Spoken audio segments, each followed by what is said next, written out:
الله الرحمن الرحيم فريق في الجنة وفريق في السعير وقال رسول الله صلى الله عليه وسلم الدنيا سجن المؤمن وجنات الكافر صدق الله العلي العظيم وصدق رسول النبي الكريم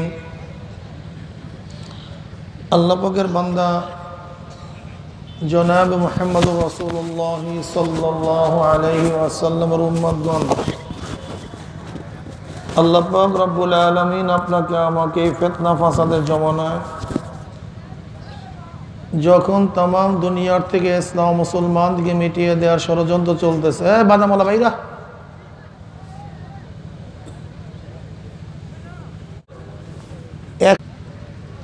যে জমানায় মানুষ নেকের কাজে আশ্চর্য হয়, গুনার কাজে স্বাভাবিক থাকে, সেই মুহূর্তে আল্লাহ পাক রব্বুল আলামিন আপনাকে আমাকে কোরআন ও হাদিসের মাজলিস, আলেম ওলামা মুমিন মুত্তাকিন জাকিরিন শাকিরিনদের গুরুত্বপূর্ণ এক দামি মাজলিসে আসার বসার বলার শোনার তৌফিক আল্লাহ পাক দান করছেন। শুকরিয়া তান সবাই বলে আলহামদুলিল্লাহ। দীর্ঘদিন পর্যন্ত বিভিন্ন কায়দায় আপনাদের দাঁড়ে দাঁড়ে কানে কানে মাহফিলের দাওয়াত পৌঁছাবার চেষ্টা করা হয়েছে। অনেক লোকের অনেক সুযোগ সুবিধা থাকা সত্ত্বেও তারা মাহফিলে আসতে পারে নাই। এইমাত্র আসার সময় দেখলাম বাজারের মধ্যে কত মানুষ আড্ডার মধ্যে, বেচা কিনার মধ্যে, বেহুদা গল্প গুজবের মধ্যে লিপ্ত। বাড়ির থেকে আসছে কিন্তু মাহফিলে ঢোকার সুযোগ হয় নাই। আবার মাহফিলের মধ্যে খোঁজ করে দেখবেন কিছু আল্লাহ পাকের বান্দা বহুত দূর দূরান্ত থেকে বহুত কষ্ট করে স্বীকার করে দোকানের মধ্যে তালাবদ্ধ করে ব্যবসার মধ্যে লাথি মেরে মাহফিলে হাজির হয়ে গেছে। ওই ব্যক্তি এত কাছে থাকা সত্ত্বেও ঢুকতে পারে নাই। আপনি এত দূরের থেকে আসলেন কিভাবে? নিশ্চিত আল্লাহ পাক রব্বুল আলামিন কবুল না করলে আপনি এবং আমিও কিন্তু আসতে পারতাম না।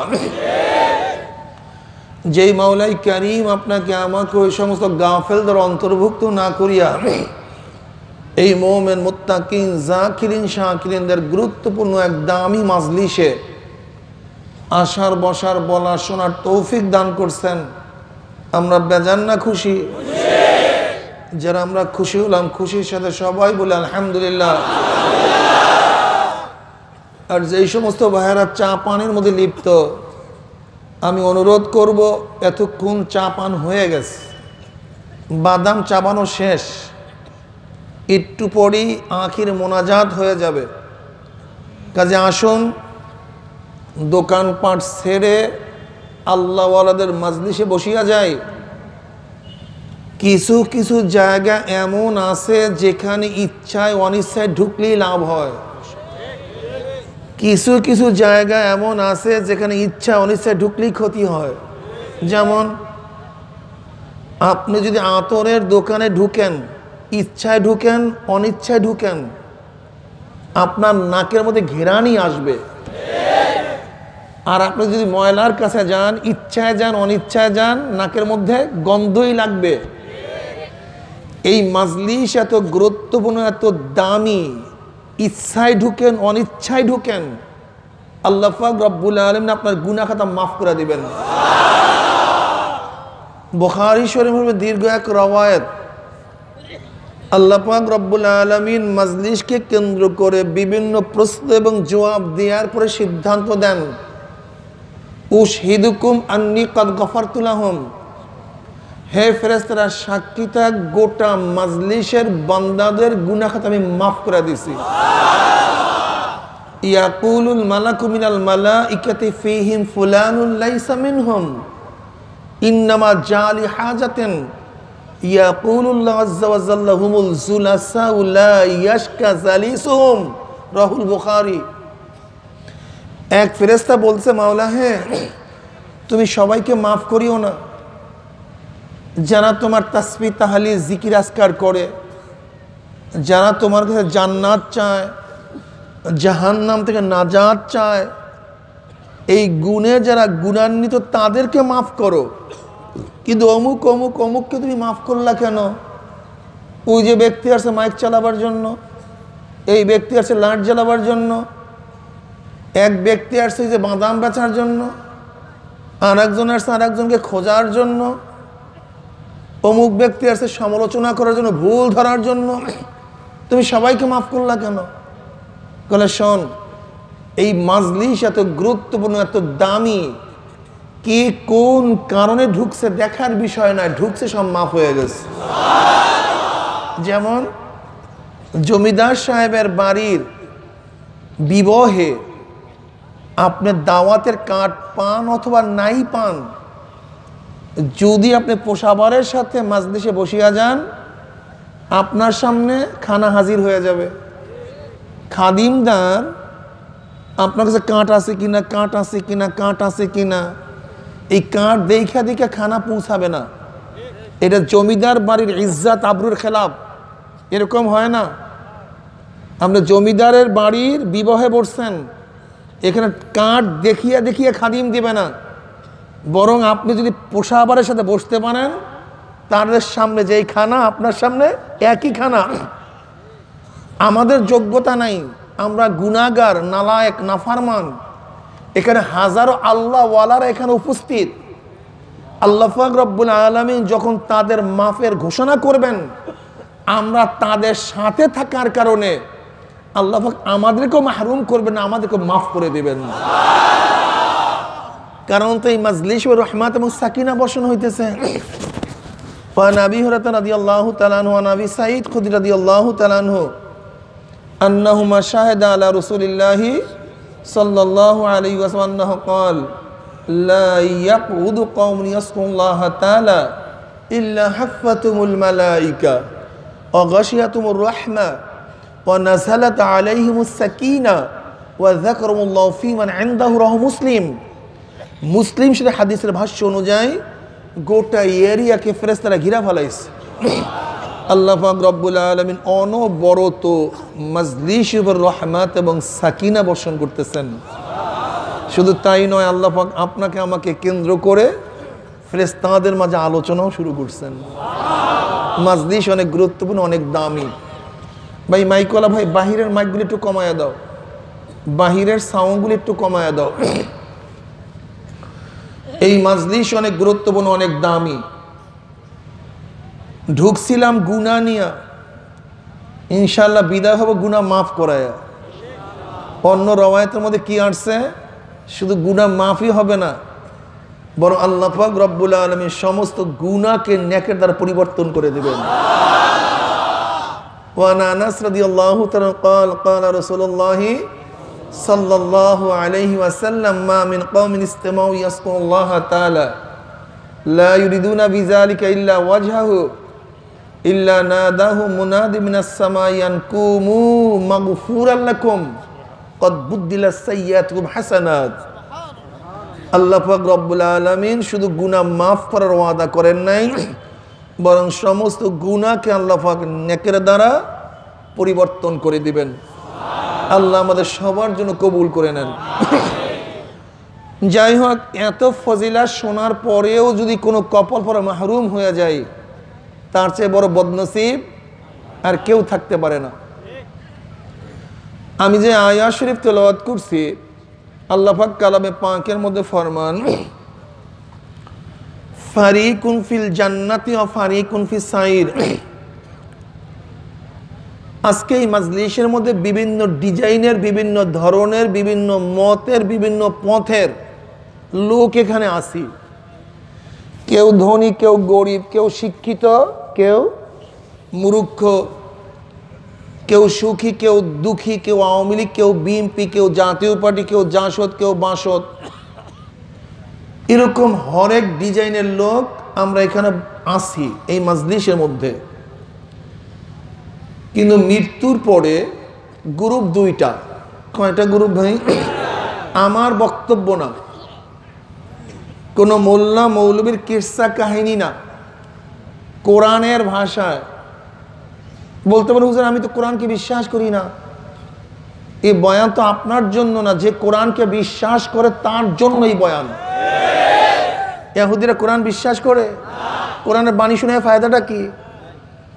খ্রিস্টানরা বিশ্বাস করে? বাণী শুনে লাভটা কি? হিন্দুরা বিশ্বাস করে? এদেরকে ফজিলাত শুনে লাভটা কি? নাস্তিকরা বিশ্বাস করে? এ বয়ান তো নাস্তিকদের জন্য না, এ বয়ান তো তাদের জন্য যারা কোরআনকে আল্লাহর কিতাব হিসাবে মানে। আর যারা মানে না, কি আপনার কথা বলেন না কেন? এ বয়ান তাদের জন্য না, এ বয়ান তাদের জন্য যারা কোরআনকে আল্লাহর কিতাব হিসাবে মানে। এবং কি হিসাবে মানে? যে কোরআনের মধ্যে কোনো ভুল নাই, কোনো সন্দেহ নাই, সন্দেহের কোনো অবকাশ নাই, কোনো অবকাশ নাই। দৃঢ় প্রত্যয়ের সাথে সর্বোচ্চ বিশ্বাস যে ব্যক্তি করবে তাকেই কোরআন ফায়দা দিবে। আর যার মধ্যে ঈমান নাই, বিশ্বাস নাই, এই নসিহত তাকে কোনো ফায়দা দিবে না। যেমন আমি যদি সারা রাত্র কালীর ফজিলাত বয়ান করি, দেবীর ফজিলাত বয়ান করি, লক্ষ্মীর ফজিলাত বয়ান করি, যে কালী পূজা করলে এই লাভ, দেবী পূজা করলে এই লাভ, লক্ষ্মী পূজা করলে এই লাভ, এই ফায়দা, আগামীকাল লক্ষ্মী পূজা কে কে করবেন? কথা বলেন। কালী পূজা, দেবী পূজা, কেন? কি নাই? বিশ্বাস নাই। কি নাই? তাহলে কি বুঝলেন? বিশ্বাস হলো মূল ভিত্তি। বিশ্বাস আছে, কাজ আছে, বিশ্বাস নাই। যেমন এই যে একটা ইটের মতো একটা বক্স, এরকম যদি ইটের একটা বক্সের মতো 3 ইঞ্চি উঁচা, 5 ইঞ্চি চওড়া একটা ওয়াল হয়, এরকম এই 3 ইঞ্চি উঁচা, 5 ইঞ্চি চওড়া একটা ওয়াল হয়, আমরা সবাই হাঁটতে পারবো কি পারবো না? কথা বলেন না কেন? মাত্র 3 ইঞ্চি উঁচা, 5 ইঞ্চি চওড়া, হাঁটতে কোনো অসুবিধা নেই। বুড়ারাও পারবে, জুয়ানরাও পারবে, ছোট বাচ্চারাও পারবে। কিন্তু এই ওয়ালটা যদি 500 ফিট উঁচা হয়, কেন? হ্যাঁ, কি নাই? এই 3 ইঞ্চি উঁচা যখন ছিল তখন বিশ্বাস ছিল হাঁটতে পারবো, কাজে হাঁটতে পারছেন। যখন বিশ্বাস চলে গেছে তখন আর, হ্যাঁ, এইটা আস্তে আস্তে উঁচা করেন, ট্রেনিং দেন, ট্রেনিং দেন, ট্রেনিং দেন, ট্রেনিং দেন, যখন বিশ্বাস জন্মাবে যে আমি 500 ফুট উঁচার থেকে হাঁটতে পারবো, হাঁটতে পারবেন কি পারবেন না? তাই প্রথম পারলেন না কেন? কথা বলেন না কেন? বিশ্বাস হলো মূল। বিশ্বাস এটা হলো মূল। এর জন্য যত আমলের প্রথমে শব্দ হলো বিশ্বাস। বিশ্বাস আছে, কাজ আছে, বিশ্বাস নাই, কাজ নাই। আর এই বিশ্বাস অনুযায়ী আসলে মানুষের কাজ হয়। যেমন আপনি আপনার বন্ধুর সামনে হঠাৎ পকেট থেকে একটা সাপ বের করছেন, এরকম করে উঠছে সাপ, আপনার বন্ধুর অবস্থা কি হবে? লাভ দিয়া, চিল্লান দিয়া পইরা যাবে, দৌড় দিবে। আর আপনি খিলখিল করে হাসতেছেন, একই সাপ, দুইজনের মধ্যে প্রতিক্রিয়া দুই ধরনের। একজনে হাসতেছে, আরেকজনে, কারণটা কি? যেই বন্ধু সাপ বের করছে সে জানে এটা অরিজিনাল না, এটা নকল। যে বের করছে সে জানে তার বিশ্বাস এটা অরিজিনাল না, নকল। এই বিশ্বাসের কারণে তার মুখে থেকে হাসি, ঠাট্টা। আর যার সামনে বের করছে সে দৌড় দিলে কেন? তার বিশ্বাস অরিজিনাল। তা আসলে দুইজনের প্রতিক্রিয়া ভিন্ন ভিন্ন, অবস্থান ভিন্ন ভিন্ন, একই সাপ। একজনে চিল্লাইতেছে আর একজনে হাসতেছে। যার মধ্যে বিশ্বাস অরিজিনাল সে চিল্লান দিয়া দৌড় দিছে, যে মনে করছে নকল সে হাসতেছে। ঠিক কোরআনের ব্যাপারে একই ঘটনা। যারা কোরআনকে সত্য মনে করে, বিশ্বাস করছে, তারা কোরআনের বাণী শোনার সাথে সাথেই তাদের চেহারার মধ্যে পরিবর্তন চলে আসে।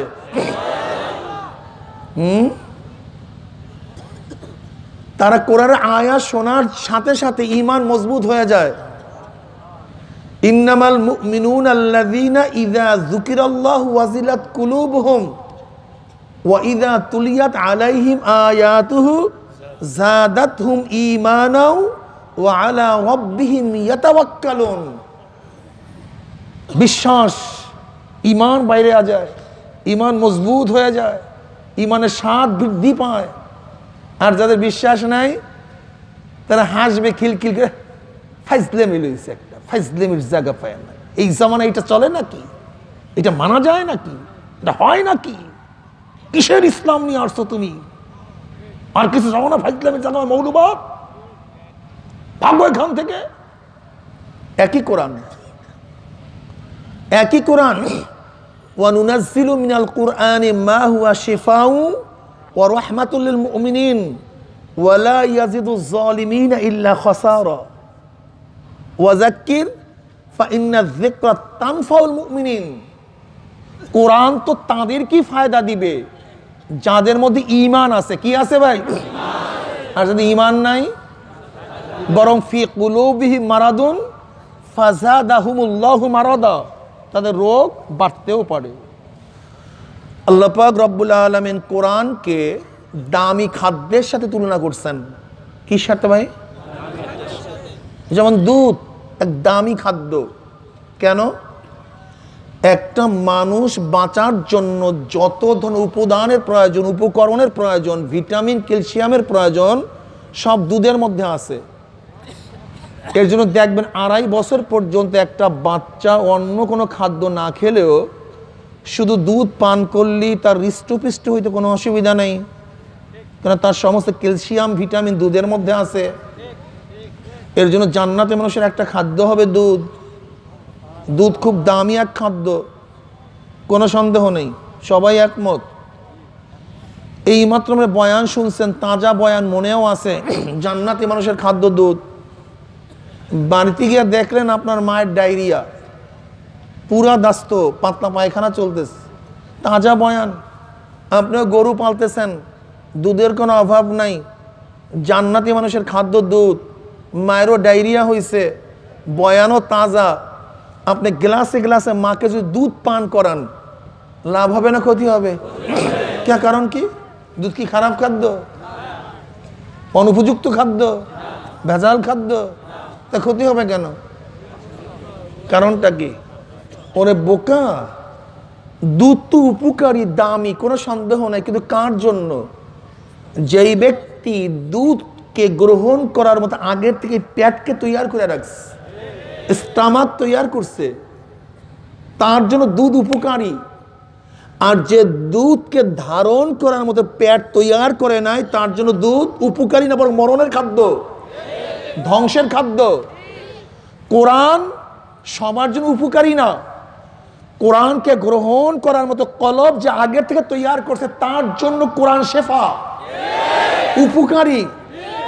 আর কোরআনকে গ্রহণ করার মতো কলব যে ব্যক্তি তৈয়ার করে নাই, তার জন্য কোরআন উপকারী নয়, বরং ফি কুলুবিহিম মারাদুন ফাযাদাহুমুল্লাহু মারাদা। যেরকম ডায়রিয়া, রোগীকে দুধ পান করার ডায়রিয়া বৃদ্ধি পাবে, ঠিক যাদের কলবের মধ্যে নেফাক আছে, কুফরি আছে, ভেজাল আছে, তাদেরকে কোরআনের বাণী শুনাইলে তাদের কুফরি আরো বাড়িয়া যাবে, তাদের শিরক আরো বাড়িয়া যাবে। সবার জন্য কোরআন উপকারী না, সবার জন্য দুধ উপকারী না, ঘি উপকারী না, সবার জন্য মাখন উপকারী না। ঠিক কোরআন ও হাদিস সবার জন্য উপকারী না। যাদের কলব স্বচ্ছ, সুন্দর, পরিষ্কার, যেই কলবের মধ্যে তাকওয়া আছে, খোদার ভয় আছে, তাদের জন্য কোরআন উপকারী। আর যাদের মধ্যে ঈমান নাই, ওদের জন্য কোরআন উপকারী না, বরং জাহান্নামের পথ প্রদর্শন করবে। হাদাইনাহুন নাজদাইন। আল্লাহ পাক রব্বুল আলামিন ওদেরকে দুইটা পথ দেখায় দিয়েছে, যেটা গ্রহণ করো কর, ঈমানকে মজবুত করেন, বর্তমান জমানায় যত আঘাত ইমানের উপরে, কিসের উপরে? একটা ছেলে একটা মেয়ে স্কুলে যাওয়ার পরের থেকেই একেবারে ইউনিভার্সিটি বের হওয়ার আগ পর্যন্ত ইমানকে মজবুত করার কোনো তালিম নেই। কিরে ভাই, আছে নাকি? ইমানকে মজবুত করার কোনো তালিম নাই, কোনো ব্যবস্থা নেই। মানে ইমান ধ্বংস করা, আঘাত করা, ইমানকে আঘাত করা, বিশ্বাসে আঘাত করা, হরেক ডিজাইনের প্রাইমারি লেভেল থেকে শুরু করে হাই স্কুল, কলেজ, ইউনিভার্সিটির মধ্যে যত কিছু সাংস্কৃতিক অনুষ্ঠানগুলি সব জায়গায় গিয়া দেখেন শুধু ইমানের উপর আঘাত করা, ইমানের উপর আঘাত করা, এইটাকে ক্ষতবিক্ষত করা, যত কিছু সব ইমানের উপর আঘাত করা। আমি তো অনেক সময় আশ্চর্য হয়ে যাই যে এত কিছুর পরেও এখন আলহামদুলিল্লাহ হাজার হাজার আমার জুয়ান বাবারা, কলেজের বাবারা, ইউনিভার্সিটির বাবারা ইমানওয়ালা, এটা আমার কাছে খুবই আশ্চর্য লাগে। এর কারণ কি জানেন? এর কারণ আল্লাহ পাকের শুকর, এখনো ঘরের মধ্যে কিছুটা ইমানের শিক্ষা দেয়া হয়, এখনো ঘরের মধ্যে।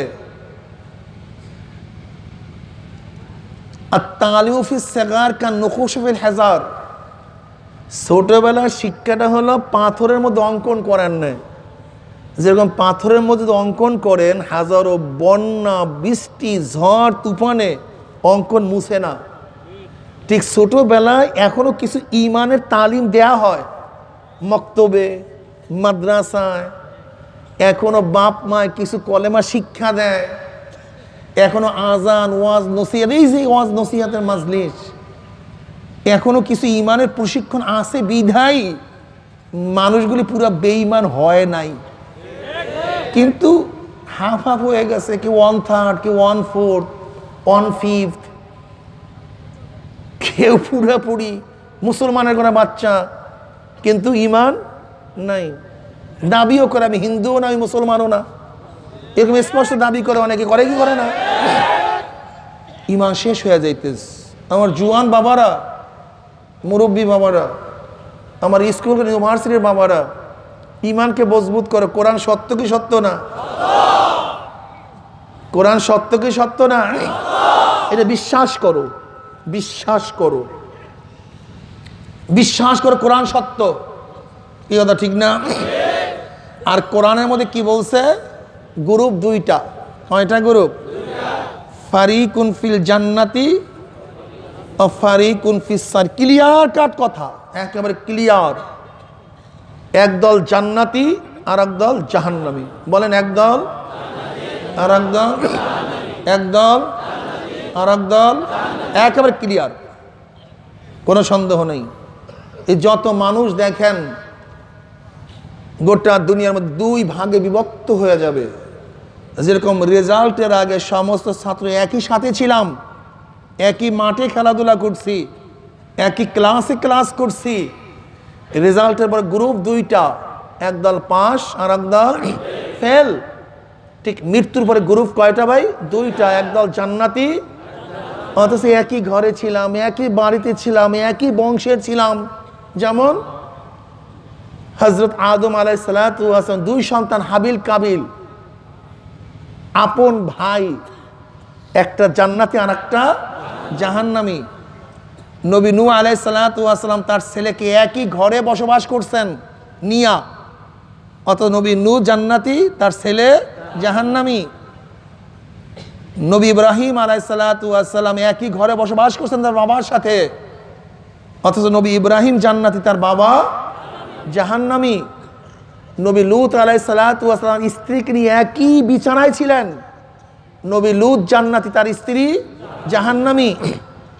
আসিয়া আলাইহিস সালাতু ওয়াস সালাম তার স্বামীকে নিয়ে একই ঘরে একই বিছানায় বসবাস করছে, আসিয়া জান্নাতি, তার স্বামী জাহান্নামী। আবু তলেব আর আমার নবী তো একই বংশের, একই গোত্রের, একই সাথের। কি কথা ঠিক না? আমার নবী জান্নাতি, তার চাচা জাহান্নামী। আজকে আমরা একই মাঠে বয়ান শুনি, একই রাস্তায় চলাফেরা করি, একই ঘরে বসবাস করি, একই ইউনিয়নে আসি, একই দেশে আসি, মৃত্যুর পরে কেউ জান্নাতে চলে যাব, কেউ জাহান্নামে চলে যাব। আল্লাহ আমাদের মাফ করে দেন। জান্নাতে যাইতে চান সবাই? আসতে কন কি জান্নাতে যাইতে চান সবাই ইনশাআল্লাহ? দুইটা জিনিস লাগবে, মাত্র দুইটা। কয়টা? আল্লাহ পাক নিজে বলেন, ইন্নাল্লাযীনা আমানু ওয়া আমিলুস সালিহাতি কানাত লাহুম জান্নাতুল ফিরদাউসি নুজুলা। সবাই পড়েন সুবহানাল্লাহ। দুইটা জিনিস যাদের মধ্যে থাকবে, কয়টা জিনিস ভাই? ঈমান ও নেকামল। বলেন বলেন। যদি কুলির মধ্যে জান্নাতি, মেতরের মধ্যে, জেলের মধ্যে, তাঁতির মধ্যে, বাদশার মধ্যে, পীরের মধ্যে, ধনীর মধ্যে, গরিবের মধ্যে, যাদের মধ্যে দুইটা জিনিস ঈমান ও নেকামল থাকবে, গোলামের জাদা গোলাম হোক, মেতরের বাচ্চা মেতর হোক, ঋষির বাচ্চা ঋষি হোক, বাদশাহ হোক, গোটা দুনিয়ার ধনী হোক, ঈমান ও নেক আমল যার মধ্যে থাকবে সে মাওলার জান্নাতে চলে যাবে। আর ঈমান ও নেক আমল যদি রিকশাওয়ালার মধ্যে না থাকে, জেলের মধ্যে, তাঁতির মধ্যে, প্রেসিডেন্ট ট্রাম্পও আমেরিকার প্রেসিডেন্ট তার মধ্যে না থাকলে, টনি ব্লেয়ার রাশিয়ার প্রেসিডেন্ট ঈমান ও নেক আমল না থাকলে, বিল গ্রেট গোটা দুনিয়ার ধনীদের ধনী কোথায়? শেক্সপিয়ার গোটা দুনিয়ার সাহিত্যিকদের সম্রাট কোথায়? আইনস্টাইন গোটা দুনিয়ার বিজ্ঞানীদের গুরু কোথায়? দুইটা জিনিস যার মধ্যে থাকবে না, ঈমানও যদি চরমনের পৃষ্ঠের মধ্যে না থাকে, কোথায়? কথা বলেন না কেন? মুহাদ্দিসের মধ্যে না থাকলে, মুফতির মধ্যে না। ঈমান মজবুত করো।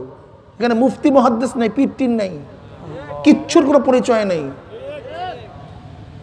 এখানে কে গরিব কে গোলাম দেখার কোনো বিষয়ই নাই, কে কুরাইশ বংশের আর কে নিম্ন বংশের দেখার কোনো সুযোগই নাই। দুইটা জিনিস যার মধ্যে থাকবে ঈমান ও নেক আমল, সেই মাওলার জান্নাতে। আর ঈমান ও নেক আমল যার মধ্যে থাকবে না, যদি কুরাইশ বংশের হয়, পীরের বাচ্চা নিজেও পীর, দাদাও পীর, তালই পীর, যত পীর হোক কোনো কাজ নাই। আমাদের দেশে এরকম হাজারো পীর আছে না শয়তান? দাড়ি নাই, টুপি নাই, নামাজ নাই, রোজা নাই, শয়তান নিজেও জাহান্নামের পথ ধরছে আর হাজারো বিভোলা মানুষদেরকে জাহান্নামের পথ শুরু করছে। শয়তান কি গ্যারান্টি দেয় আমি জান্নাতে নিয়ে যাব? ওরে শয়তান, এ শয়তান, তুই জান্নাতে নিয়ে যাবে আর একজনকে, তুই নিজে জান্নাতে যেতে পারবি, সেই গ্যারান্টি কি? এই গ্যারান্টি আগে দে, এই গ্যারান্টি আগে দে। আর বেভোলা মানুষ, অপদার্থ মানুষ, মূর্খ মানুষগুলি, কতগুলো জহেল বদমাশ ঝাল, কতগুলো গুন্ডা এবং ঈমান খোর, ঈমান চোর, এই শয়তানদের অনুসরণ করিয়া নিজেরা জাহান্নামের পথ ধরছে। বলে আমার শায়েখ, আমার মুরব্বী, আমার মুর্শিদ, আমার বাবা আমাকে জান্নাতে নিয়ে যাবে। এ শয়তান, বেয়াকুব, মূর্খ, জাহেল, তোর বাবায় কি পরিমাণের বাবা হইছে তোর? আমার নবী বুখারীর মধ্যে কি রওয়ায়াত করছেন? বুখারী শরীফের মধ্যে আমার নবী কি বলেন? হে কুরাইশের গোষ্ঠী, নিজেকে নিজে জাহান্নামের আগুন থেকে বাঁচাও। হে বনি আব্দা মানাফের গোষ্ঠী, নিজেকে জাহান্নামের আগুন থেকে বাঁচাও। হে আব্দুল মুত্তালিবের বংশধর, নিজেকে নিজে জাহান্নামের আগুন থেকে বাঁচাও। হে বেনতে মুহাম্মদ ফাতেমা, নিজেকে নিজে জাহান্নামের আগুন থেকে বাঁচাও। কবরে গিয়ে আমার পরিচয় দিলে কোনো লাভ হবে না। যেখানে আমার নবী তার মেয়ের গ্যারান্টি দেয় নাই, তার বংশের গ্যারান্টি দেয় নাই, আমার নবী সমস্ত নবীদের সর্দার, সমস্ত নবীদের শ্রেষ্ঠ। আমার নবীর চেয়ে বড় শ্রেষ্ঠ নবী কেউ নেই, আল্লাহর পরেই তার স্থান মর্যাদার দিক থেকে।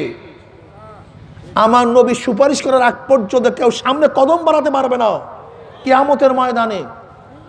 এই আমার নবী পর্যন্ত তার আপন চাচা আবু তলেবকে জাহান্নাম থেকে বাঁচাইয়া জান্নাতে নিতে পারে নাই। আর এই ভণ্ড বলে জাহান্নাম থেকে বাঁচাইয়া জান্নাতে নিয়ে যাবে। নবী ইব্রাহিম যিনি গোটা জাতির পিতা, সে নবী ইব্রাহিম নিজের আপন বাবাকে জাহান্নাম থেকে বাঁচাইতে পারে নাই। আর তুই কে? নবী লূত আলাইহিস সালাতু ওয়াস সালাম যে আপন স্ত্রীকে জাহান্নামের আগুন থেকে বাঁচাতে পারে নাই, আপন স্ত্রীকে। নবী নূহ যিনি আদমের সানি, শরীয়তের প্রথম রসুল, যিনি প্রথম রসুল, প্রথম শরীয়তের প্রবক্তা, ইনি পর্যন্ত নিজের নিজের সন্তানকে জাহান্নাম থেকে বাঁচাইতে পারে নাই। আর এই ভণ্ড বলে তার সমস্ত অনুসারীদেরকে জাহান্নাম থেকে বাঁচাইয়া দেবে। আর কতগুলি মূর্খ মানুষ তাদের পিছনে ছুটতেছে, ঘুরতেছে। এত বড় জাহেল মানুষ হয় কিভাবে? মানুষ এত অপদার্থ হয় কিভাবে? মানুষ এত বোকা মানুষ হয় কিভাবে? নিজের খবর নাই। বুঝলাম তোমাকে জাহান্নাম থেকে বাঁচাইয়া দিবে, এই আশায় তুমি নামাজ ছাড়ছো, রোজা ছাড়ছো, পর্দা ছাড়ছো, শুধু বাবা বাবা করতেছো। আচ্ছা ধরে নাও যদি কবরে গিয়ে দেখো বাবার নিজের অবস্থা খারাপ, তা তোমার অবস্থা কি বলো তো এখন? হ্যাঁ, বোকা। পরের আশায় চড়ে যাইও না, নিজের আশায় নিজে চড়ে যাও। পরে পার করে দিবে চিন্তা করো কেন? পরীক্ষা তোমার বন্ধু তোমাকে পার করে দিবে। যদি দেখো ম্যাজিস্ট্রেট করা, তোমার বন্ধুর কাছেই বসলে না, তখন দেখ আঙ্গুল সবাই এরকম আর কি, তখন তো কলম সব আঙ্গুল সব এরকম করবা। তোমার বন্ধুর আশায় গেছে ফলে। কতবার বোকার গোষ্ঠী বোকা। বন্ধুর কাছে গেছে পরীক্ষায় পাশ করাই দিবে, বন্ধু বইছে পিছনে, তুমি সামনে। ম্যাজিস্ট্রেট করা, তাকাবার কোনো ক্ষমতাই নাই। এখন অবস্থা কি কব তো? পাস না ফেল? আরে নিজের আশা হলে যা বেটা, নিজের আশায় হলে যা, পরের চিন্তা বাদ দে। পরের আশায় হলে গেছে বোকারাম চৌধুরী। মাথার মধ্যে ঘিলু টুলে কিচ্ছু নেই, ঘিলু নেই। মূর্খ যেরকম উলি পাক গজাইলে মরার জন্য পাগল হয়ে যায়, কিছু মানুষ ভণ্ডদের কাছে গেছে জাহান্নামে যাওয়ার জন্য পাগল হয়ে গেছে। জাহান্নামে যাবি, তোকে ফিরাইবে কে? যাও যাও জাহান্নামে, তোমাকে ফিরাবে কে? তো বলতো হুজুর আপনারা আসছেন কেন? যদি জান্নাত থেকে বাঁচায়, জান্নাতে নিতেই না পারেন, জাহান্নাম থেকে বাঁচায় আসছেন কেন? জান্নাত জাহান্নামের পথ দেখাবার জন্য, বাঁচাবার জন্য না, নেওয়ার জন্য না। কি দেখাবার জন্য? পথ দেখাবার জন্য আসছি, পুষাবার জন্য আসি নাই। পুষাবার জন্য আসি নাই, দেখাবার জন্য আসছি। ওস্তাদ আসছে কেন? পড়াবার জন্য। ওস্তাদের কাজ পড়ানো, ছাত্রের কাজ পড়া, এক্সামিনারের কাজ পাস করাইয়া দেওয়া, মুর্শিদের কাজ পথ প্রদর্শন করা, সালেকের কাজ পথে চলা, আমার মাওলার কাজ জান্নাতে পৌঁছায়া দেওয়া। তুমি মুর্শিদকে কি বলো? মুর্শিদ শব্দের অর্থ কি? মুর্শিদ শব্দের অর্থের পথ প্রদর্শক, যে পথ প্রদর্শন করে। আমার কাজ হলো এইটা হালাল, এইটা হারাম, এইটা ফরজ, এইটা ওয়াজিব, এইটা সুন্নাত, এইটা জান্নাতের পথ, এইটা জাহান্নাম। এইটা আমার পথ প্রদর্শন করা আমার দায়িত্ব, চলার দায়িত্ব তোমার। জান্নাতে পৌঁছাবার দায়িত্ব কার? আমার মাওলার, আমার নবীরও না। এই ক্ষমতা আমার মাওলা কাউকে দেয়নি, কাউকে না, দ্বিতীয় কাউকে না, তার নবীকেও না। তার নবীও কি নবী? শুধু তাই কেন, আমার নবী কি বলছেন? যে আল্লাহর রহমত ব্যতীত, সহিহ রওয়ায়াত, আল্লাহর রহমত ব্যতীত কেউ জান্নাতে যেতে পারবে না। সাহাবারা প্রশ্ন, ইয়া নবী আপনি? আমিও না, আমিও না। এখানে আল্লাহ পাক কাউকে শরীক করেননি, কাউকে না। তা বলতে পারেন হুজুর বিভিন্ন সুপারিশের আয়াত হাদিস যে শুনি আমরা, হ্যাঁ সুপারিশ আছে, সুপারিশ আছে, সুপারিশ চলবে। সুপারিশ করার দায়িত্ব আছে, কিন্তু কবুল করার দায়িত্ব কারো নাই। এই দায়িত্ব আমার মাওলার। এই জমিন সুপারিশ করবে, গাছ সুপারিশ করবে, কোরআন সুপারিশ করবে, মুজাহিদদের জন্য তলোয়ার সুপারিশ করবে, মুজাহিদের ঘোড়া, কথা বলেন, তাদের ঢাল, তাদের তীর, সমস্ত কিছু সুপারিশ করবে। গাছের এই যে জমিন দেখতেছেন না, যেখানে বসে বয়ান শোনেন, কিয়ামতের মধ্যে আল্লাহ মাওলা রে তোমার এই বান্দা তোমার এখানে বসিয়া বসিয়া বয়ান শুনছে। এই জমিন সুপারিশ করে মাওলা রে তোমার বান্দা আমার বুকের উপরে তোমাকে সেজদা করছে। বলেন সুবহানাল্লাহ। এই জমিন সুপারিশ মাওলা রে তোমার বান্দা এখান থেকে হাঁটছে আর জিকির করতে করতে হাঁটছে, তোমার বান্দা এখানে সাহায্য করছে, এইটা করছে সেইটা করছে। এই চোখের পশম সাক্ষী দেবে, এই চোখের পশম, এই হাতের কর সাক্ষী দিবে। সুপারিশ এক জিনিস, কবুল করা ভিন্ন জিনিস।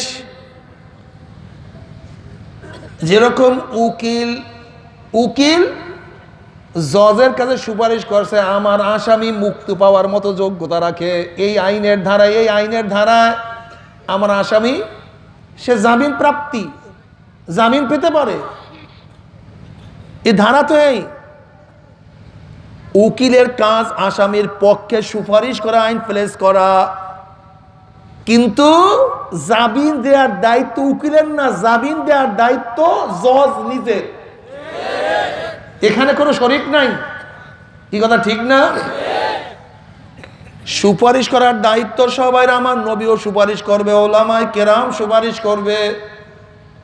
এমনকি হাদিসের মধ্যে আসছে জান্নাতীরা জাহান্নামীদের কাতারের মধ্যে হাঁটতে থাকবে, অমনি জাহান্নামীরা ডাক দিয়ে আব্দুল্লাহ কই যাও? বলে জান্নাতে। আমাকে চিনছো না? চিনছি তো। ওই যে আব্দুল্লাহ তোমার বাড়ির পাশের আমি আব্দুর রহিম, তোমাকে আমি কত আদর করতাম, কত খাওয়াইতাম। আব্দুর রহিম তুই কোথায় যাও? তুই না তালবে আলেম ছিলি। আমি মাথায় ভাত নিয়া তোদের মাদ্রাসায় তোদেরকে খাওয়াইতাম, তোদের ওস্তাদদেরকে খাওয়াইতাম, তোর কি মনে নাই? ওরে আব্দুল সত্তার তোর মাদ্রাসায় আমি কত সাহায্য করছি, আমাকে চিনোস নাই? কোনো চিনছি তো। আমি তো জাহান্নামের কাতারে দাঁড়ায় গেছি, তুই তো জান্নাতে যাস।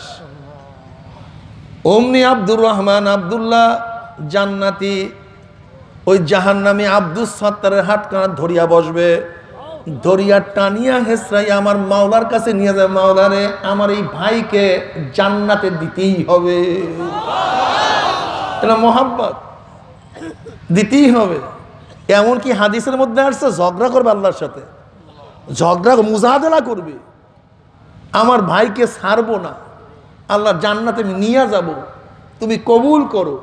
এটা বেয়াদুফির না, মোহাব্বতের। যেরকম যেই ছাত্রকে ওস্তাদ মোহাব্বত করে, ওস্তাদকে ছাত্র বলতে থাকে আমার বাড়ি হুজুর আমরা যাইতেই হবে, বেড়াইতে যাইতেই, আমি ছাড়বো না।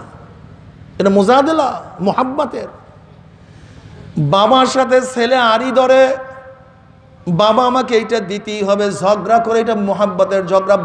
বন্ধুর সাথে মোহাব্বতের ঝগড়া করে, স্বামী স্ত্রীর সাথে মোহাব্বতের ঝগড়া করে। ঠিক মুমিনরা আমার মাওলার সাথে মোহাব্বতের ঝগড়া করে, মাওলানা আমার এই ভাইকে তোমার মাফ করতেই হবে, তাকে জান্নাতে দিতেই হবে। জোরে বলেন সুবহানাল্লাহ। কিন্তু দেয়ার মালিককে এখানে ভুল করবো না, খবরদার। ওই উকিল সাহেব আছে, সুপারিশ করতে পারবা, কিন্তু এখতিয়ার নাই তোমার জামিন দেওয়ার এখতিয়ার জজ সাহেবের। তুমি হাজারো বড় হও না কেন, যত আইন কানুন দেখাও না কেন, এখানে কোনো এখতিয়ার নাই, এখতিয়ার জজ সাহেবের। কিন্তু সুপারিশ করার ইজাজত তোমার। ঠিক জান্নাতে নেওয়ার মালিক আমার মাওলার, জাহান্নাম থেকে বাঁচাবার ক্ষমতা আমার মাওলার। কিন্তু আমার মাওলা এখতিয়ার দিছে সবাইকে সুপারিশ করার, সব কিছু সুপারিশ করবে, কিন্তু নাজাত দেওয়ার ক্ষমতা কেউ রাখে না। এখানে আমার মাওলার ক্ষমতা, আমার নবীও না। ইমান মজবুত করিও, ইমানকে মজবুত করিও, ভুল করিও না। এখানে অনেকে ভুল করে। লামুজাবিরা ভুলটা করে কি, কিসের সুপারিশ আবার, এরা সবাই শিরক করতে আসে, এটা একটা ভুল। আবার লামুজাহাবির বাদে ওই বেদাতিরা করে কি, যে পীরের কাছেই সব ক্ষমতা, এটা আর এক ভুল। দরমিয়ান চলতে হবে। মধ্যপন্থা অবলম্বন করতে হবে। সুপারিশ করার দায়িত্ব অনেকেরই আছে। চক্ষু সুপারিশ করবে, হাত সুপারিশ করবে, আমার জবান সুপারিশ করবে, কিন্তু মাফ করার ক্ষমতা আমার মাওলার। মাফ করার ক্ষমতা আমার মাওলার, নাজাত দেওয়ার ক্ষমতা আমার মাওলার। আমার মাওলা ইচ্ছা করলে জান্নাত দিতে পারে, আমার মাওলা ইচ্ছা করলে জাহান্নাম দিয়া দিতে পারে। এখানে বলার কার কোনো ক্ষমতা নাই, বলার কার কোনো ক্ষমতা। আল্লাহু সমাদ। সমাদ বুঝেন? বেনিয়জ, বেপরোয়া। বেপরোয়া বুঝেন? আমার মাওলা যদি কিয়ামতের ময়দানে ঘোষণা দিয়ে দেয় গোটা নবীরা সব জাহান্নামী, যত কাফের সব জান্নাতি, এই প্রশ্ন করার ক্ষমতা কারণ নাই। মাওলা হে, সমস্ত নবীদেরকে তুমি জাহান্নামে দিয়া দিছ, আর সমস্ত কাফেরদেরকে জান্নাতে কেন দিছো? এই প্রশ্ন করার ক্ষমতা কারণ নাই। আবার কিয়ামতের ময়দানে আমার মাওলা যদি সবাইকে জান্নাত দিয়া দেয় আর সমস্ত কাউকে জাহান্নামে দিয়া দেয়, এই প্রশ্ন করার ক্ষমতা কাউ নেই। ওইটা করলা কেন? আমার মাওলা বেনিয়াজ, বেপরোয়া। আমার মাওলা যা ইচ্ছা তাই করতে পারেন। গোলামের কাজ হুকুম অনুযায়ী চলা। খবরদার গোলাম মাথা উঁচু করবা না। মাথা উঁচু করছো তো আমার মাওলায় ঘাড় ভাঙ্গিয়া দিবে, ঘাড় ভাঙ্গিয়া দিবে।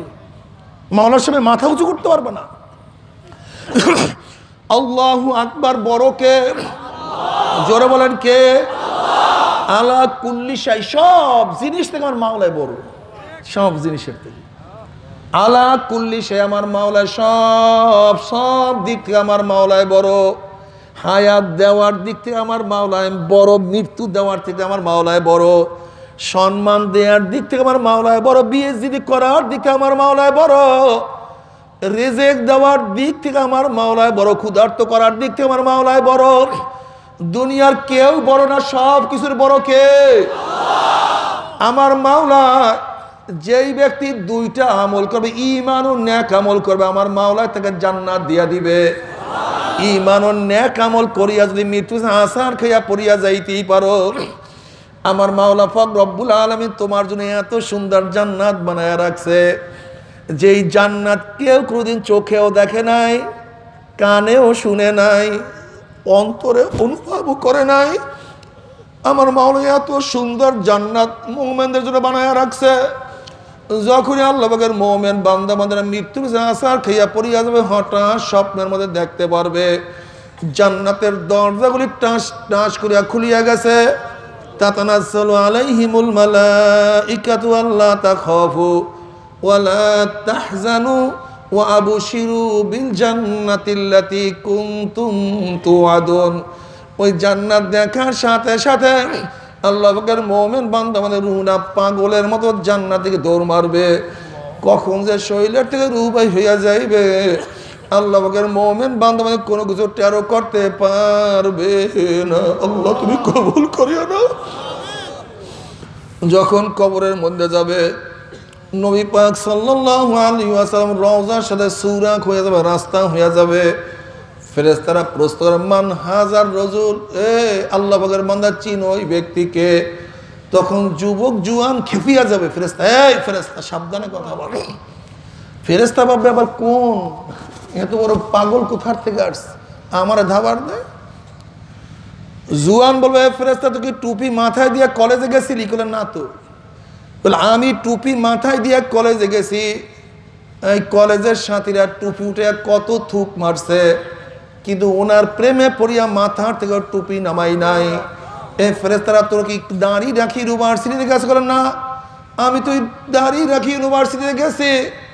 ইউনিভার্সিটির সাথীরা দাঁড়ি ধরিয়া কত টানা হেসরা করছে। কিরে দোষ, রাজাঘাট সাজলি কবে, আলবদর সাজলি কবে, ভেসাল ধরলি কবে, কিন্তু ওনার প্রেমে পড়িয়া দাঁড়ির মধ্যে পোষ লাগাই নাই।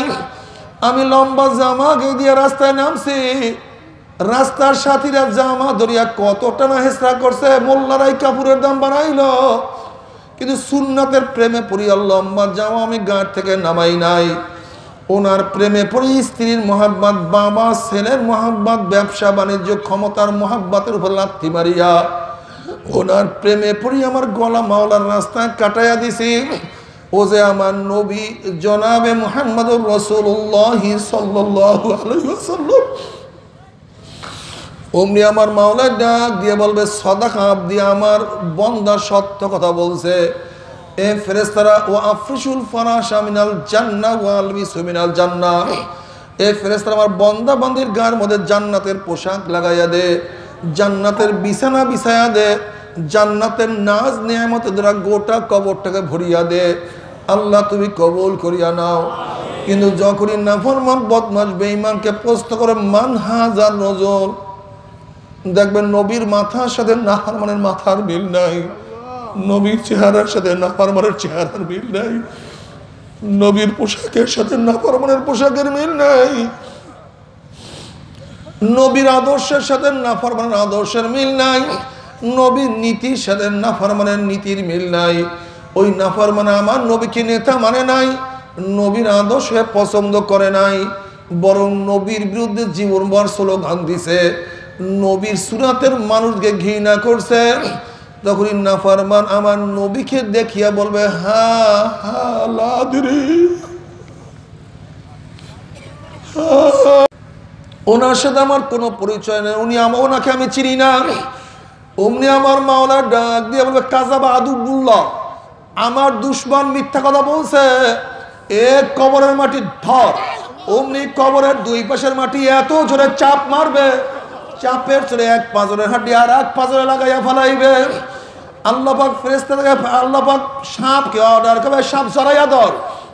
অমনি 99টা সাপ নাফরমানকে জড়াইয়া ধরবে, সাপের প্যাচের চলে নাফরমানের হাড্ডি গুডি কটমাট কটমাট করে ভাঙতে থাকবে। নাফরমান দুই হাত দিয়া শুধু সাপের প্যাচ ছাড়াইতে থাকবে, সাপের জবান খুলিয়া যাবে। সাপ বলবো রে খবিস, দুনিয়াতে বসে আমার মাওলার হুকুম মানো নাই, হুকুম মানতেও তো ভালো লাগে নাই, পছন্দ করো নাই, বরং ঘোমরা দিয়ে অন্যদিকে চলিয়া গেছ, তাচ্ছিল্যর হাসি হাঁটছ, কত ব্যঙ্গ করছ। আজকে মাওলার হুকুম হয়ে তো কামড়াবার জন্য, আজকে আর মাওলার হুকুম না মানিয়া উপায় না। আল্লাহ তুমি আমাদের সবাইকে মাফ করিয়া দাও।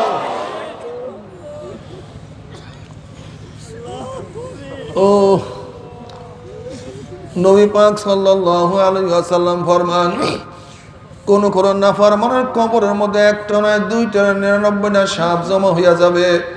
কোন কোন নাফরমানের কবরের মধ্যে আন্দা বয়রা ফেরেশতা আল্লাহ পাক নাজিল করিয়া দিবে। ওই কবরের চিন্তা তোমার মধ্যে আমার মধ্যে নাই।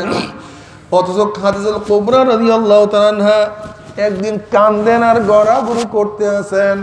ফাতেমা রাদিয়াল্লাহু তাআলা ছোট বাচ্চা, সে ভাবছে আমার মা যেন কোন বিপদে পড়ছে। দৌড়ে আল্লাহর হাবিবের কাছে গিয়া বলছে আব্বা জান জলদি আসেন, আমার মা যেন কোন বিপদে পড়ছে। গড়াগড়ি করে সমস্ত শরীরের মধ্যে ধুলাবালি লাগাইয়া ফেলাইছে। আল্লাহর হাবিব আসিয়া দেখেন খাদিজা কান্দে গড়াগড়ি করতে আছে। আল্লাহর হাবিব বলেন খাদিজা কেন কান্দো, কেনই বা গড়াগড়ি করতে আসো? খাদিজা রাদিয়াল্লাহু তাআলা বলে ইয়া নবী আল্লাহ, ইয়া রাসূলুল্লাহ, আজকে দুনিয়ার মধ্যে বিপদে পড়লে কত মানুষ আমাকে সাহায্য করার জন্য আসে, কত মানুষ আমাকে সহযোগিতা করার জন্য আসে, কিন্তু খোদা না খাস্তা কবরের মধ্যে যদি বিপদে পড়িয়া যায় আর আমার মাওলায় যদি আমাকে সাহায্য না করে আমার কি উপায় হবে? সেই কবরের চিন্তা আমি কান্নাকাটি করতে আসি।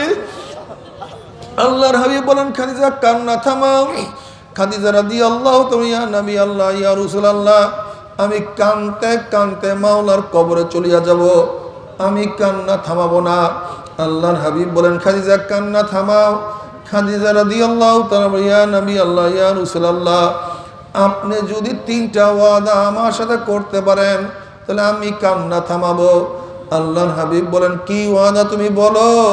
খাদিজা রাদিয়াল্লাহু তাআলা ইয়া নবী আল্লাহ, ইয়া রাসূলুল্লাহ, আমি যখন দুনিয়ার থেকে বিদায় হয়ে যাব আপনার জুব্বা মোবারক জামা মোবারক দিয়ে আমাকে কাপন পরাইবেন।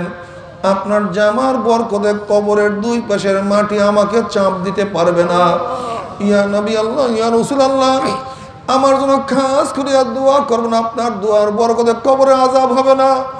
ইয়া রাসূলুল্লাহ, ইয়া নবী আল্লাহ, আমাকে দাফন করিয়া যখন সবাই ঘরে চলে আসবে, আপনি আমার কবরের কাছ থেকে আসতে পারবেন না, কারণ কবরের মধ্যে ফেরেশতাদের জব আমি দিতে পারবো না, আমার পক্ষ থেকে ফেরেশতাদের জব আপনি দিয়া দিবেন। আল্লাহর হাবিব বলেন, খাদিজা ওয়াদা করলাম, তিনটা ওয়াদা আমি পালন করব। যখন খাদিজাতুল কুবরা রাদিয়াল্লাহু তাআলা দুনিয়ার থেকে বিদায় হয়ে গেলেন, আল্লাহর হাবিবের জুব্বা মোবারক দিয়ে কাপড় পরাইলেন, তার জন্য খাস করিয়া দোয়া করলেন। তাকে দাফন করিয়া যখন সবাই ঘরে চলে আসছে, আল্লাহর হাবিব ঘরে আসলেন না, তিনি কবরের কাছে দাঁড়ায় আছেন। রাত্র অনেক হয়ে গেছে। আল্লাহ পাক ডাক দিয়া বলে, আমার হাবিব গো, সবাই তো ঘরে চলিয়া গেছে, আপনি কেন কবরের কাছে দাঁড়ায় আছেন? আল্লাহর হাবিব বলবেন, মাওলানা, খাদিজার পক্ষ থেকে ফেরেশতাদের জবাব দেওয়ার জন্য দাঁড়ায় রইলাম, কই ফেরেশতাদের কোনো ইশারা শব্দ পাই না। আল্লাহ পাক ডাক দিয়া বলে, আমার হাবিব গো,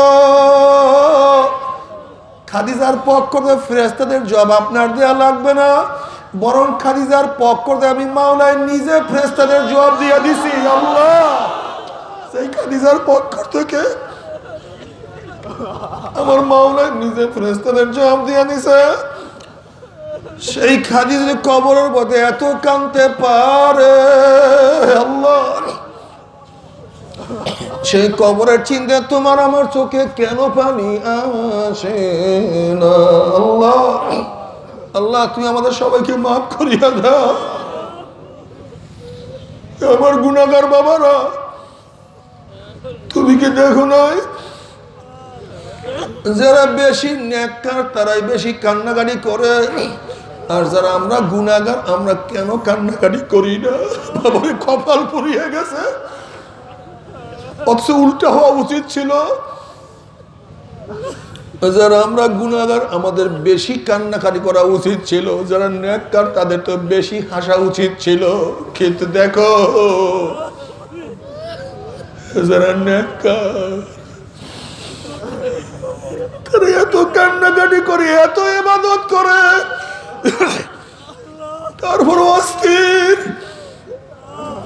আর তুমি আমি সারাদিন গুনার মধ্যে ডুবা, এরপর হাসি, এরপর চোখে পানি নাই। আসলে কপাল পুড়িয়ে গেছে বাবা রে, কপাল পুড়িয়ে গেছে। তুমি কি দেখো না উমর ইবনুল খাত্তাব রাদিয়াল্লাহু তাআলা আনহু, যিনি আল্লাহর হাবিবের পবিত্র জবান মোবারকে বারবার জান্নাতের সুসংবাদ পাইছেন,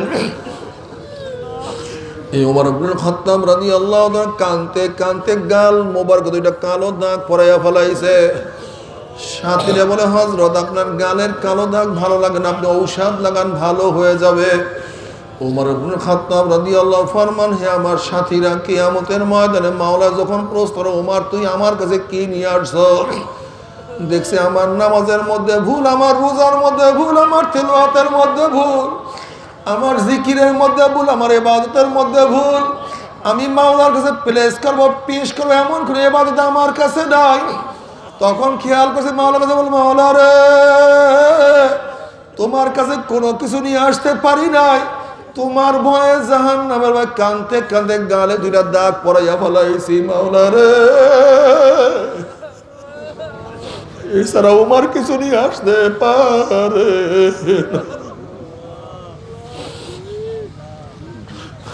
বাবা, তোমার আমার চোখে কেন পানি নেই রে বাবা? আসলে কপাল পুড়িয়ে গেছে। এই কবরের মধ্যে হাজার হাজার বছর থাকতে হবে, এরপর আল্লাহ পাক রব্বুল আলামিন কিয়ামতের ময়দান কায়েম করবে।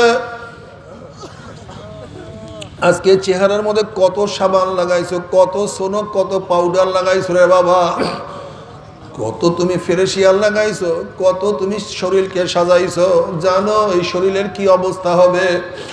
ওমর বিন আব্দুল আজিজ রাহমাতুল্লাহ আলাইহি বলেন, হে গোটা দুনিয়ার মানুষ, তুমি যেই শরীরকে এত মহব্বত করো, তুমি যাকে যত মহব্বত করো, সে মারা যাওয়ার 3 দিন পরে তার দিকে তুমি তাকাইতে পারবা না। তুমি যে স্ত্রীকে এত মহব্বত করছো, মারা যাওয়ার 3 দিন পরে দেখবার শরীর ফুলিয়ে গেছে, চেহারা বিমর্ষ হয়ে গেছে, শরীর ফাটিয়া ফাটিয়া পুষ বার হওয়া শুরু হয়ে গেছে। তুমি যে স্বামীকে এত মোহাব্বত করো, মারা যাওয়ার 3 দিন পরে সেই স্বামীর দিকে তাকাইতে পারবা না। যে ছেলেকে এত মোহাব্বত করো, সে মারা যাওয়ার 3 দিন পরে তাকাইতে পারবা না। আজকে চেহারার কত সুন্দর সাজাইছ, কিয়ামতের ময়দানে চেহারার কি অবস্থা হবে সেই খবর নিছনি রে বাবা। ইউরাফুল মুজরিমুনা বিসীমাহুম ফায়ুখাযু বিন-নাওয়াসি ওয়াল আকদাম। যেরকম বিজ্ঞ ডাক্তারের কাছে রোগী যাওয়ার সাথে সাথে বিজ্ঞ ডাক্তার চেহারা দেখলেই বলতে পারে কোন রোগের জার্ম রোগীর মধ্যে ঢুকছে, ঠিক কিয়ামতের ময়দানে গুনাহগারদের চেহারা দেখলেই ফেরেশতারা বুঝতে পারবে কোন ধরনের গুনাহ করিয়া নাফরমান কিয়ামতের ময়দানে উঠছে। এই আয়াতের তাফসীরে নবী পাক সাল্লাল্লাহু আলাইহি ওয়াসাল্লাম বিভিন্ন চেহারার কথা বয়ান করছে। যারা দুনিয়ার মধ্যে হারামখোর, হারাম খাবে, কিয়ামতের ময়দানে তাদের চেহারাটা শুয়ারের সুরাত হইয়া যাবে। ফেরেশতারা দেখলেই বুঝতে পারবে দুনিয়ার মধ্যে হারামখোর। বাবার না খাইয়া থাক, খাইতে না পারলে মারা যাবো রে বাবা, কিন্তু খবরদার হারাম কেউ খাইও না। যারা দুনিয়ার মধ্যে হিংসা আসাদ করবে তাদের চেহারা কুত্তার সুরাত হইয়া যাবে। ফেরেশতারা দেখলেই বুঝতে পারে দুনিয়ার মধ্যে হিংসা আসাদ করতো। যারা দুনিয়ার মধ্যে মানুষকে ক্ষতি করবে তাদের চেহারা সাপের সুরাত হইয়া যাবে। যারা ঠকবাজি করবে তাদের চেহারা বান্দরের সুরাত হইয়া যাবে। যারা দুনিয়ার মধ্যে নামাজ পড়বে না বেনামাজিদের চেহারা কিয়ামতের মধ্যে আলকাত্তার মধ্যে কালো হইয়া যাবে। আল্লাহ তুমি মাফ করিয়া দাও।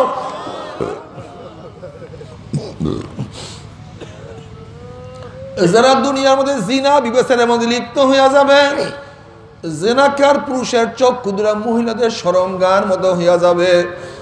জেনাকার মহিলাদের পেটের মধ্যে একটা আগুনের বাচ্চা হবে। আগুনের বাচ্চা আস্তে আস্তে বড় হইতে যাবে, কি যে ব্যথা, কি যে যন্ত্রণা সহ্য করতে পারবে না। বাচ্চা প্রসব হবে না, বাচ্চা শুধু মাথা বাইর হবে। ওই মাথার মধ্যে জাহান্নামের শিকার লাগাইয়া হাজার হাজার হাজার বছর টানতে থাকবে, কিন্তু বাচ্চার প্রসব হবে না। বাবারে তওবা করো, বাবারে তওবা করো। তওবা না করিয়া কেউ মাওলার কবরে যাইও না। আল্লাহ আল্লাহ তুমি আমাদের সবাইকে মাফ করিয়া দাও। এরপর আল্লাহ পাক সবার আমল নামাকে ওজন করবে। কাউকে জান্নাতের ফয়সালা, কাউকে জাহান্নামের ফয়সালা দিয়া দিবে।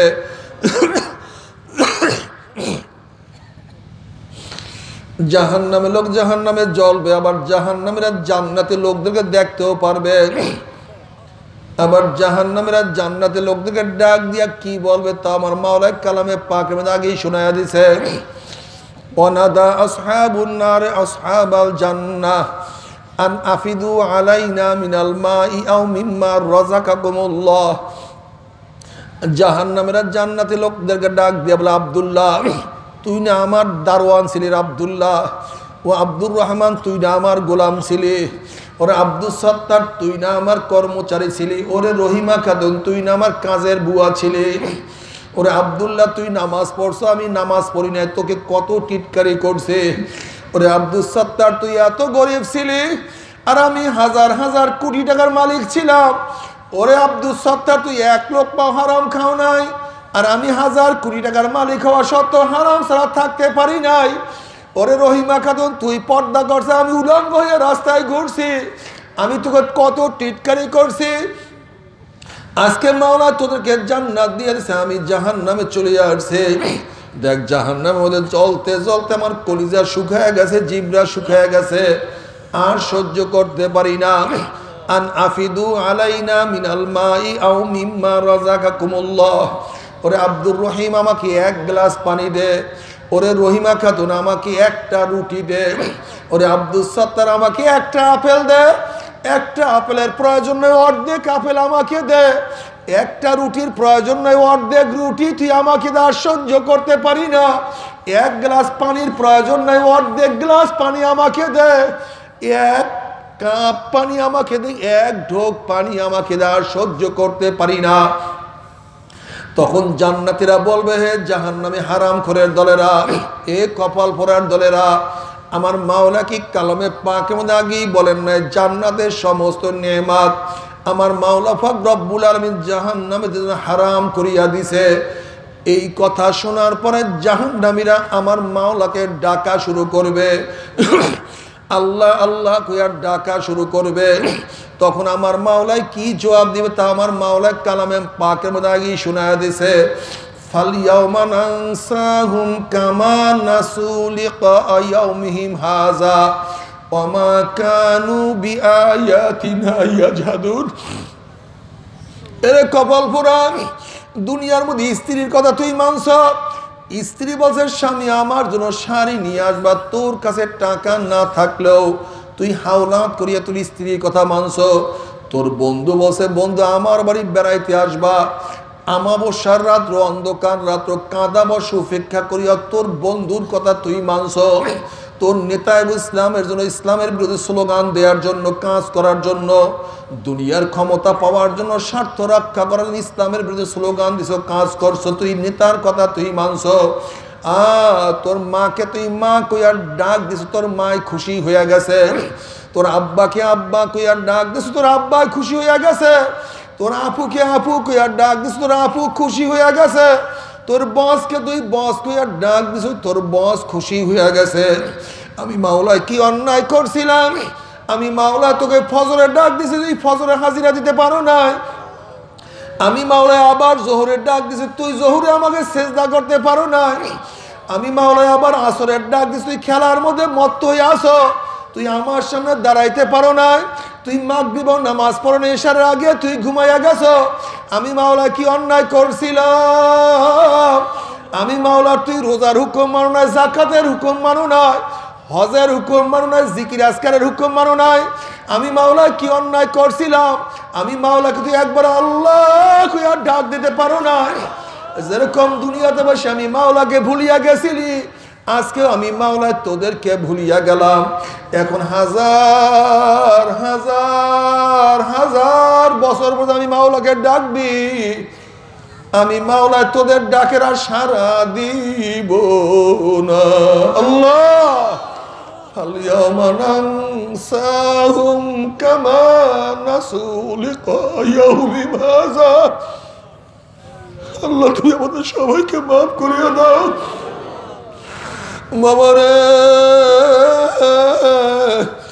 আজকে দুনিয়াতে বসে আমি মাওলা, আমার মাওলাকে একবার আল্লাহ কইয়া ডাক দিলে আমার মাওলা 10 বার ডাকে সাড়া দিয়া দিবে। আর মওতের পরে কবরে, কিয়ামতে, জাহান্নামের মধ্যে হাজার হাজার বছর মধ্যে ডাকলে আমার মাওলা আর কোনোদিন ডাকে সাড়া দিবে না। তবে মুমিন মুসলমান বলতে সবারই মনে চায় গুনার থেকে ফিরিয়ে নেক আমল করিয়া মাওলার জান্নাতে, কিন্তু সবাইরই যাইতে মনে চায়। গুনাহ নিয়ে মাওলার জাহান্নামে কাউরে কিন্তু যাইতে মনে চায় না। কিন্তু কেনই বা আমরা নেক আমল করতে পারি না, কেনই বা গুনার কাম ছাড়তে পারি না? এর মূল কারণ হলো আপনার এবং আমার পিছনে নফসে এবং শয়তান লাগিয়া রইছে। এই নফসে এবং শয়তান থেকে ফেরার জন্য যে কোনো একজন হক্কানি আল্লাহর ওলির হাতে হাত দিতে হবে রে বাবা।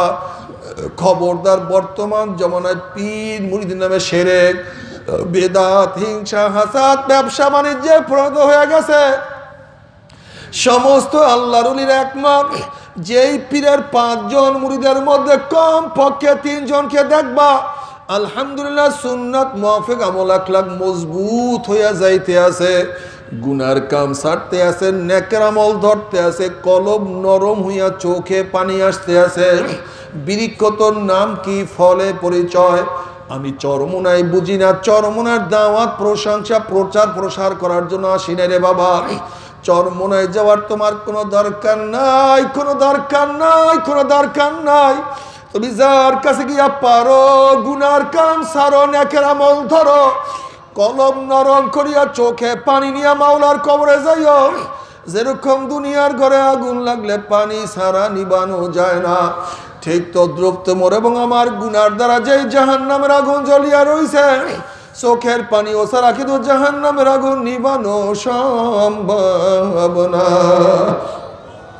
কাজী বাবা আমার জন্য দোয়া চাই, আমিও দোয়া করি, সবাই সবার জন্য প্রাণ খুলিয়া দোয়া করো, যেন কিয়ামতের ময়দানে গলাগলি বাঁধিয়া মাওলা একসাথে জান্নাতে যাওয়ার তৌফিক দিয়া দেয়। আল্লাহুম্মা